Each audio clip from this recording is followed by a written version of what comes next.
staying back to hear a bit about KL Sports City. I think we shared this in most part of the globe. Happy to be back in Kuala Lumpur. We shared this in Wembley in November. It was a good crowd. People liked it because the stadium has been nominated for many awards and we won many awards.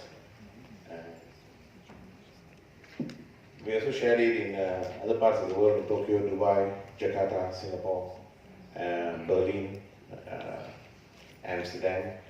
So maybe you've seen the slide if any of you all have been to the talks in these cities. Right, I'll quickly take you through what was the concept and the idea behind KL Sports City. Obviously the old name is Bukit Jalil Sports Complex. We did this project with an architect firm called Populous. Populous is a renowned architect, a stadium architect. They did Wembley, they did the London Olympic Stadium, Sydney Olympic Stadium, a whole load of 200 over stadiums around the world. So what we did actually was quite interesting. Just imagine you have an old ugly structure, run down, lack of maintenance, quite dark during the night, unsafe to be around. This is the old stadium. If you've been there, pretty much looks like this, built in '98. These are the huge car park spaces. We Malaysians love our car park space. We like to come and park right next to the stadium and walk in. And we get upset if there's not enough car park space. Because we all drive one car each and come and park it there. And then you have the aquatic center.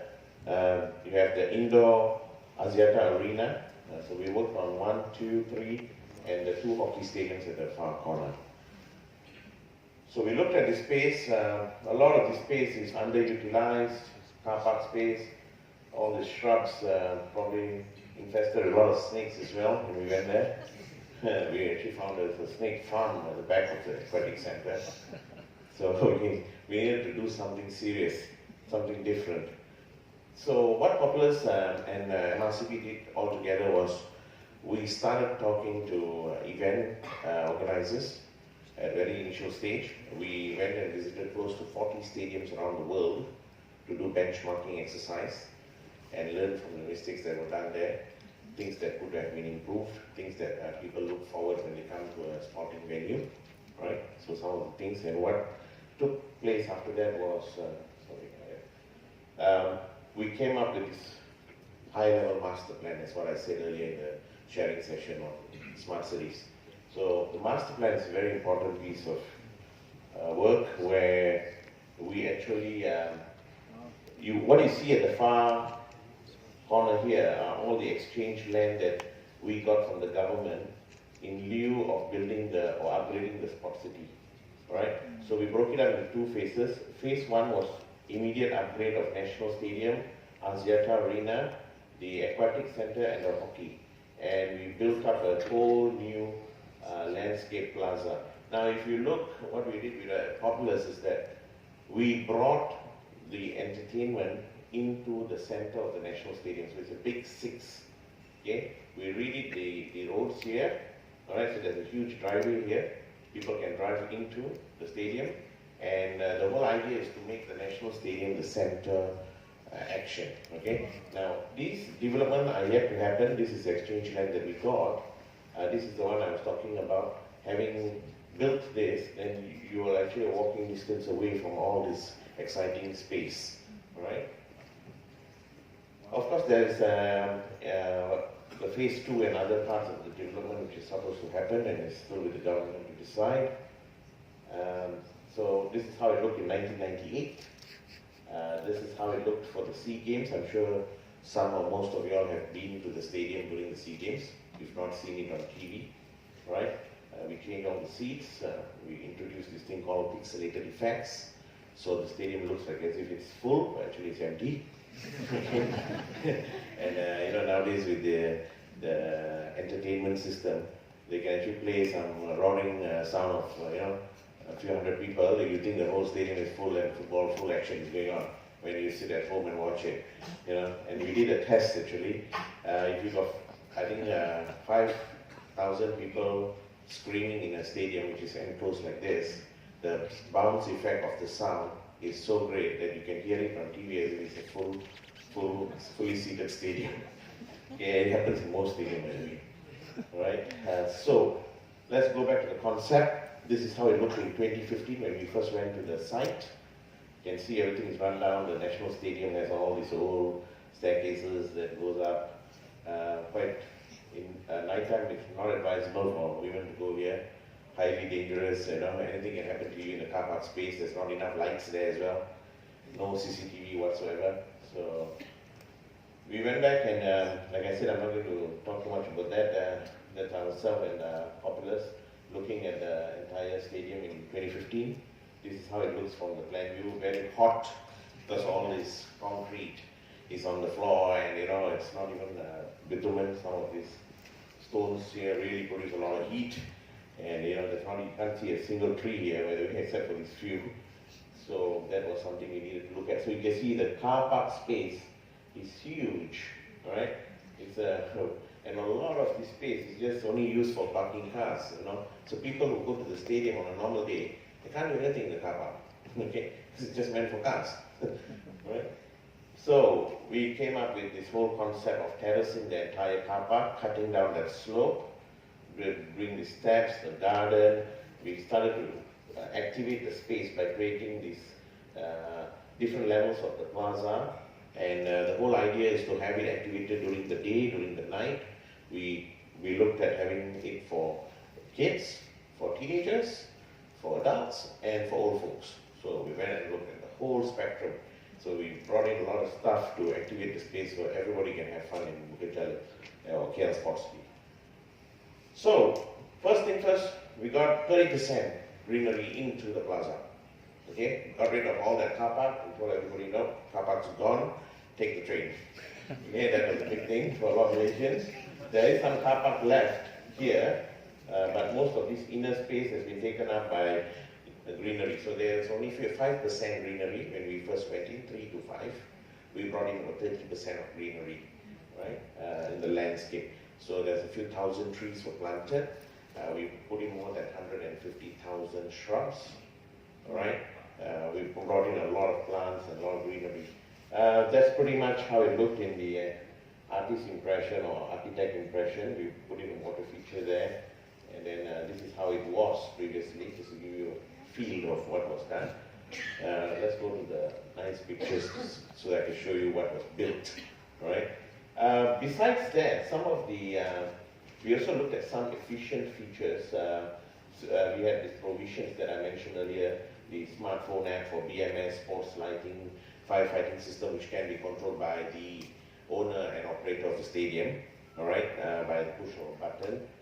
We also have the rain trees. There were existing rain trees that we preserved during the rejuvenation of the entire stadium. We didn't want to get them off. And like I said, we increased that green space by 30% with park and recreational. And public transport, so obviously in Malaysia, the first thing you say, oh, if I walk and I take the train to Bukit Jalil, from the station up is for 480 meters. And if you walk there, then the first thing people say is too hot. Okay? We're not going to walk, so we knew that was coming. Right? So we built a canopy walkway, all right, specifically from the entrance of the station all the way into each and every one of the stadium. It's fully covered. It's almost at 12 meters wide. All right? It goes on 2 tangents. I'll show you guys that in a while. So you've seen this picture. This is what was built. The public park. So we built gradual terraces for people to walk, put in all this greenery shrubs. You can see more of this space. So now you go there on the weekend, you've got a lot of things to do. For teenagers, you have BMX. You can do your BMX challenge, you have that. Skateboarding, you have a skateboarding space. We also have a space for futsal built on site. Let me see, yeah, we have this gym for both old people as well as kids and then obviously we created a lot of this walkway, and that's the canopy that I was talking about, the covered walkway. So this is how it looks during the night. Previously it was pitch dark, like I said. So this is the covered canopy. It comes down from the station here. This is the LRT Bukit Jalil station. So it walks all the way to National Stadium, and then it curves here to Axiata Arena. And as I said, if you go there even with your family at 8, 9 o'clock. Weekends on Friday and Saturday, they have the facade lights on. We'll talk about the facade light in a while. So it's very lit up. You can see there's part of the facade light there. So, and all this space, and it's all free. That's the best joke. You don't need to pay anything here. So it's good by the government, Ministry of Sports and Youth. It's free for public access. There's no fees whatsoever, and it's very accessible, and you can pretty much do a lot of things. We have this running track here, if you notice carefully. This running track is about 1.7 kilometers, 1.8 kilometers. It goes around the entire stadium, and the material is exactly the same as what's in the National Stadium. So pretty much you won't be able to run the track in the National Stadium for sure, but at least you get to run around here, and it's good. It doesn't hurt your knee, right? So we thought about that as well, because somebody would come and say, build a stadium, but it's not accessible, but everybody can't get to the pitch. Of course, you can run outside, Now, this is the canopy walkway that I've spoken about, the blue color one. So it goes on connecting all the stadiums, so to give better access for people. As you can see, more pictures of the canopy. And all this space, the whole idea of what we did with Populous is to monetize the space, because we wanted the government to be able to make money out of this space. As Charles said, if you don't make money, you're out of the window. So we wanted them to make money. So they rent out the space every weekend or when there's events, so people take up the space. And because we've done the space planning quite well, so there's adequate space for people to walk up the plaza, and then you've got your food trucks on the right-hand side, the station is down there, and then up on the left-hand side you can have all these small shops that sell things. So that's one thing that we brought in for the stadium board, so they can make money out of that space. Previously they couldn't because it's just a car park, right? Now, you can see more. There's a whole concept of food truck. This is the futsal pitch I was talking about. And very importantly, we also upgraded all the canopy, the signages for all the stadium. We created a theme and we created a logo for KL Sports City.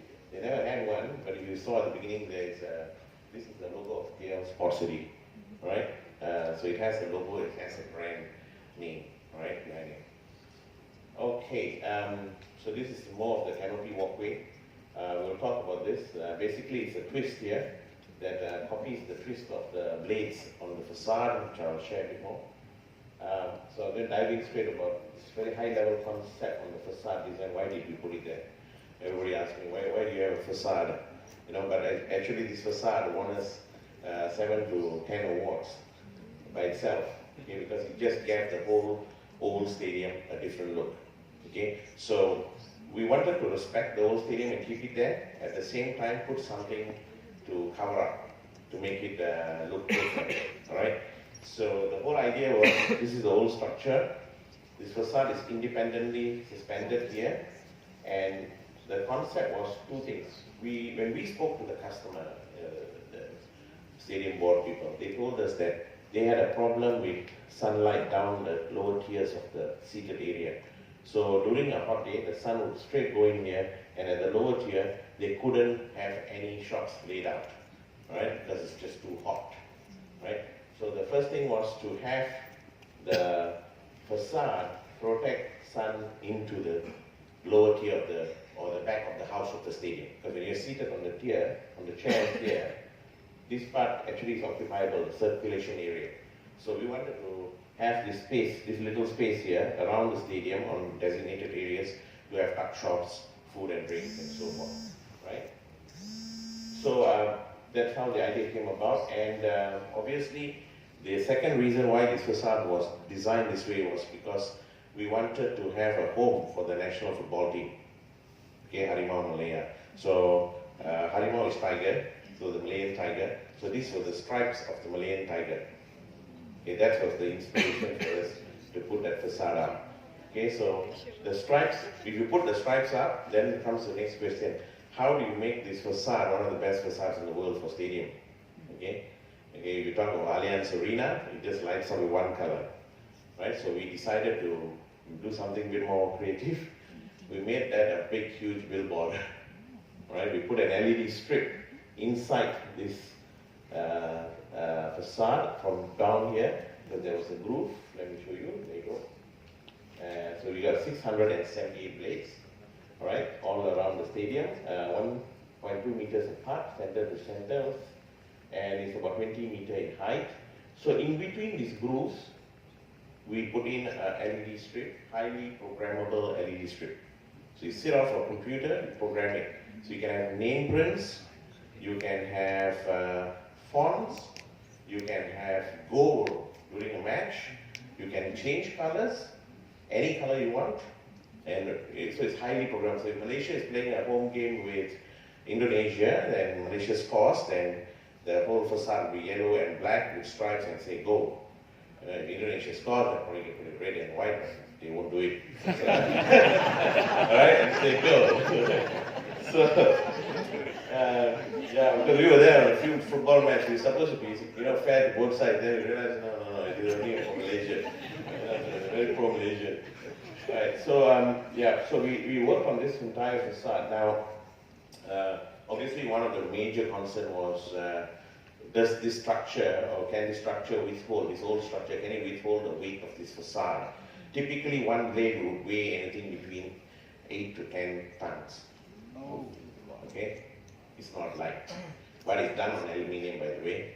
Still not light, because you've got your outriggers. These outriggers are very heavy. The facade sits anchored to the outriggers. So what we did was, before we started doing the stadium, we went to the government, the client, and said, can we have all your as-built drawings? And they looked at us and said, that's in that room. So I remember we went to the room and we opened up, we saw some drawings. They were just construction drawings. Somebody cancelled it with a pen and stuck a sticker, as-built. And that was it. And we took the drawings, we went back to the site and we looked at it. Nothing is as built as what is in the drawings.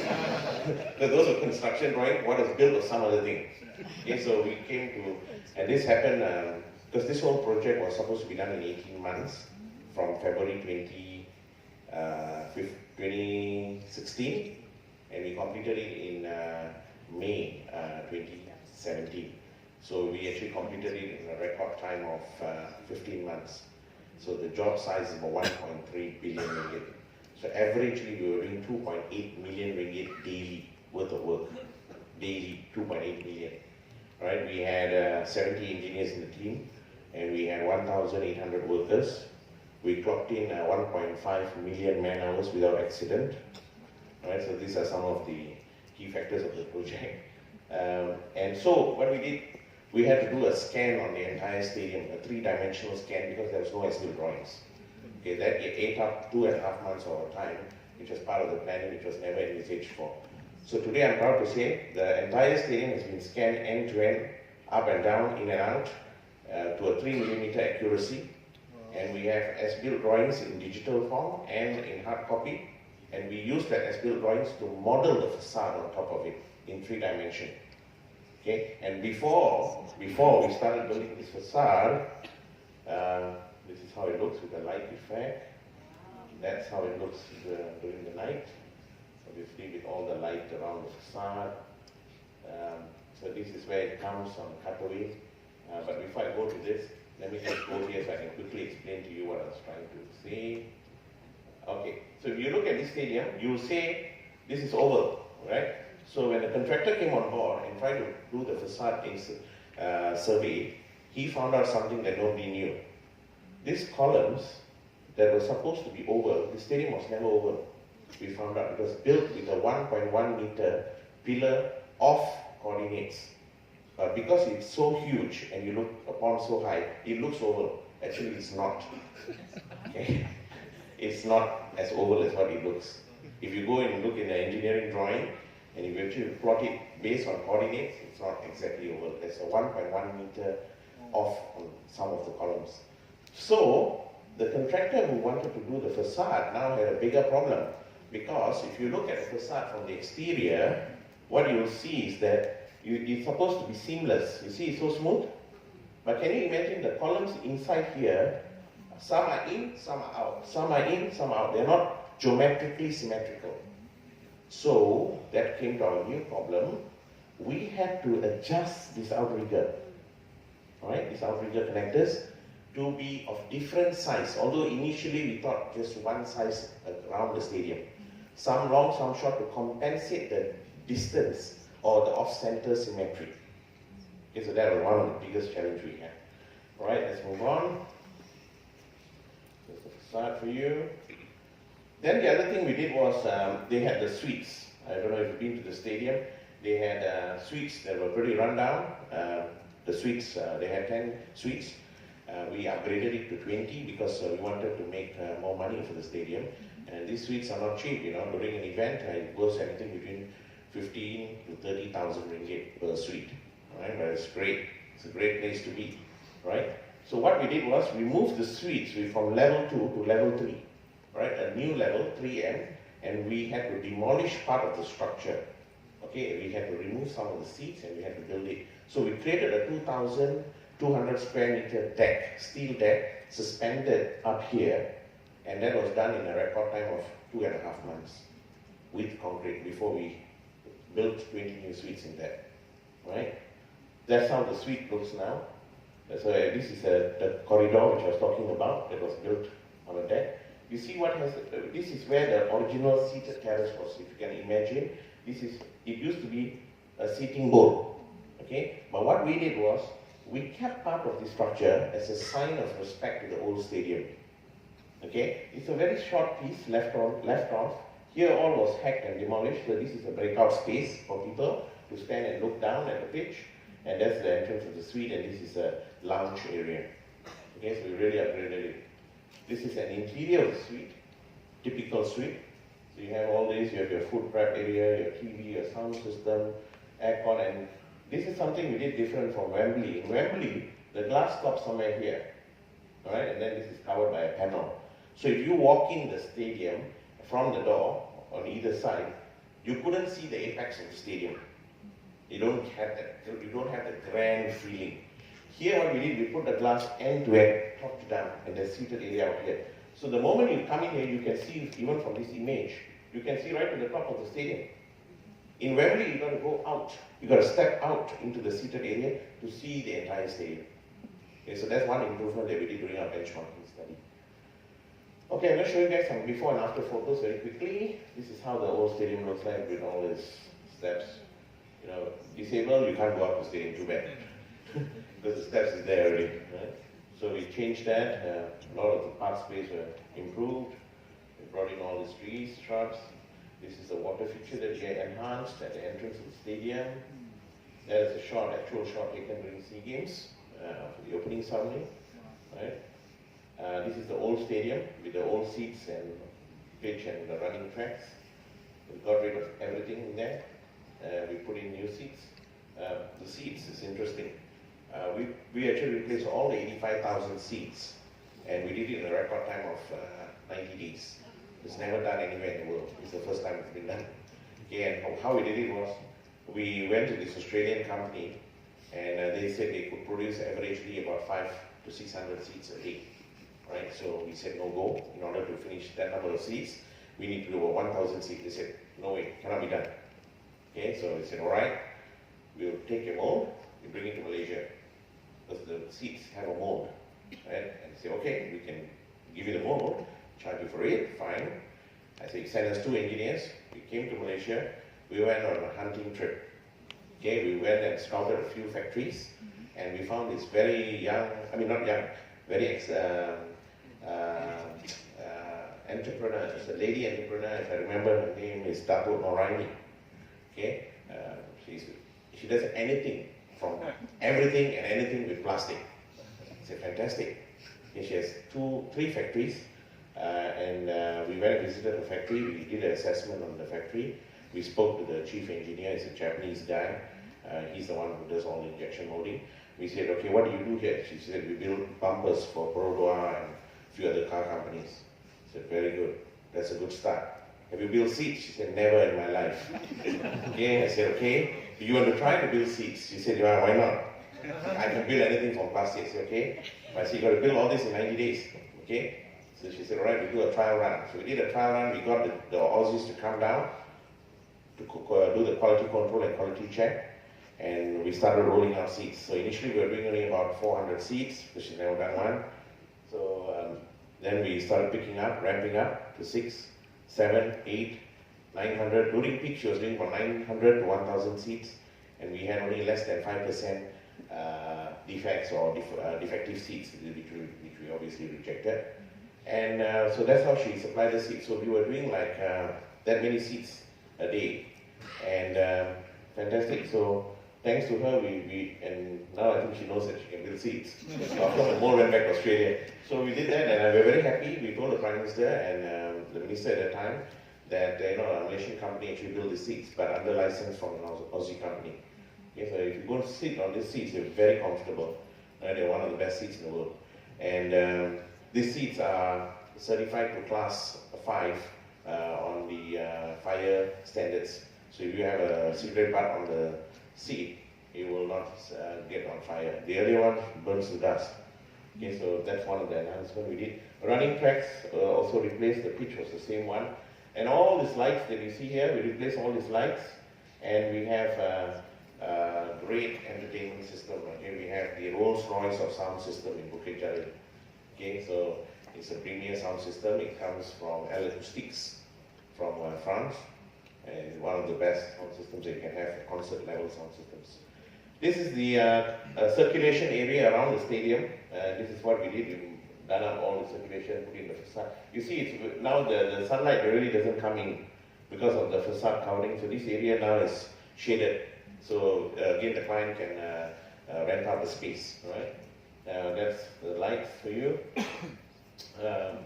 More photos, obviously the facade. We also have these e-bikes. I know we spoke about it a little bit earlier. So you get an app there and you can take a bike and you can cycle around the stadium and you can leave it in any part of the stadium. Right? And then we have all these mosquito lanterns there, so all with these solar powered lanterns, right? That's the entrance of the National Stadium. Pretty rundown. We touched it up and gave it a brand new look. These are all the suites. We call it the golden boxes. There are 4 golden boxes up there, they're integrated as one. This is the Stadium Putra. This is the indoor arena. It's about 15,000 capacity. Different feel. We wanted this to be dynamic, something that changes because we got concerts, we got boxing match, we got tennis, we got badminton, we got drift car, a lot of fine things they're doing there. They wanted to have a circus show in there, all right? So we had to come up with something different, something that can be changed fast. So this is what we did to Axiata Arena. Now it's called Axiata Arena.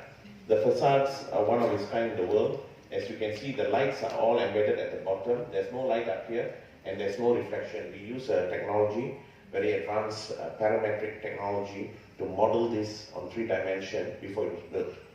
So we knew exactly where the light would fall, and there shouldn't be any reflection or image of the shadow on that facade. All right? So that's the interior. We glassed up the whole thing, made the arrival look grand, put these planter boxes for people to sit around, some shops around there as well. There's a close-up. This facade also won us an award in Chicago, in the US. We'll share the awards with you all. This is how it looks inside. We replaced all the seats, we put in all the lights, new scoreboards, HD scoreboards, right? Both National and Axiata Arena have HD scoreboards 1080, okay? And we future-proofed it to 4K, in case you wanted to ask me.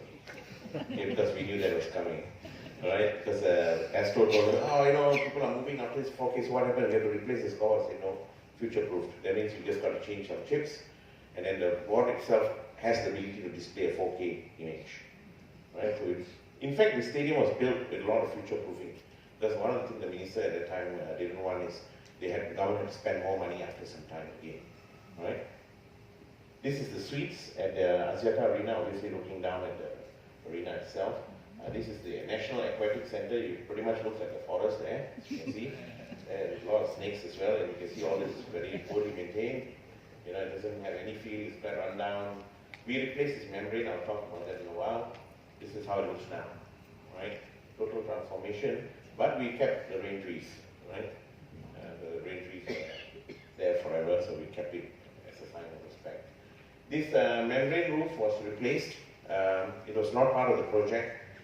While we were doing the project, there was a huge thunderstorm, if you remember, and there was the building got hit also in the Standard Chartered building, and I think the video was circulated. At the same time, this membrane gave way and it tore in the center. So we had to replace this membrane. This membrane comes as one piece. It's about 10,800 square meters. We went to France and we bought it from a company called Sergei Ferrari. Right, so they made this membrane. It was flown in, and we got a German company to help us do it because it's very complex engineering to do the balancing and this cable tie and cable stay. Right, so it's quite a challenging job. So this was done, it was a 12-month project. This was a separate contract by JKR for us. We finished it in 6 months. Right, so we were 6 months ahead of schedule on that. This is the National Aquatic Center before, and this is after. Like I said, the canopy comes right in. We put this glass, and this shows the cube, like water effect, so this is all covered now. This is the national, we built a new diving structure, because the earlier one was outdated and ugly. The tiles, the tiles here need to be certified by FINA, so we needed to replace all those tiles in the pool for diving and swimming pool. And the tiles only can come from 2 suppliers approved by FINA. FINA is the International Diving and Swimming Association. So we had to go to, one of the suppliers turned us down because there's too many orders, too much. And we went to the other one in Italy, and I had a chance to go and see the factory. And we went and met them and we said, okay, we want all the tiles to be done and we will pay you expediting fee. We want the tiles in KL in 2 months. He said, okay, we'll try our best. So we had to charter 4 Airbus 380s to carry all those tiles back. Okay, so that's the amount of tiles we had to bring on the air because there's no time for sea, because SEA Games was just too close. This is the hockey stadium, the first one, and this is the training ground. Both the hockey stadium, basically we replaced all the floodlights and we did the pitch itself with all the drainage and everything. Both these hockey pitches actually are the first in the world by FIH to be certified global elite. So if you go to FIH website, you'll see many categories of certification. The highest and the only one certified in the world with global elite is Bukit Jalil. Okay, so this stadium is hosting, I think tomorrow, 24th Olympic qualifier. Okay, in case you didn't know, until the 4th of May. So please go and watch. I think it's free. Right. Some more pictures, awards. Like I said, we won the CIDB award, 5-star award for this project. We got the OSH Safety Award or Gold Star Award. We also got this award from Hong Kong on 5S because we used 5S extensively in this entire project. So because we couldn't have material come and wait or store because we were digging out the entire site. So we needed things to come just in time. That's a night shot. In fact, this was the exact shot that was sent to Berlin. We got nominated, but we didn't win. Out of close to 8,000 applicants, we were shortlisted, I think 15 of us. We were shortlisted for the finalists of the World Architectural Festival in 2017. So we were the top 8 projects in winning. That was the Global Elite Certificate I'm mentioning from FIH, all right? So both the stadium. But we won others. We won in Singapore. This is the Green Mark Singapore for the lighting design. This is more on the lighting design. This is another award we won in Bangkok by Forbes for the Property Award.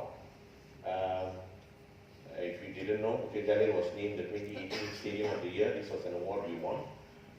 I didn't go as well because it was on the eve of May 9th. So we didn't think we'll win. We didn't think we'll win. Right? So nobody took the award. So the award only taken here with me and Populous. This is the architect. We just received that award from Holland. Obviously, we also won the prestigious Property Developer Award here. I told you earlier we won an award in Chicago, the International Architecture Award. So Bukit Jalil won a lot of awards. All right, so I'll show you a quick project video. Hope it works.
Terrific. What a great uplifting presentation to prepare us for lunch.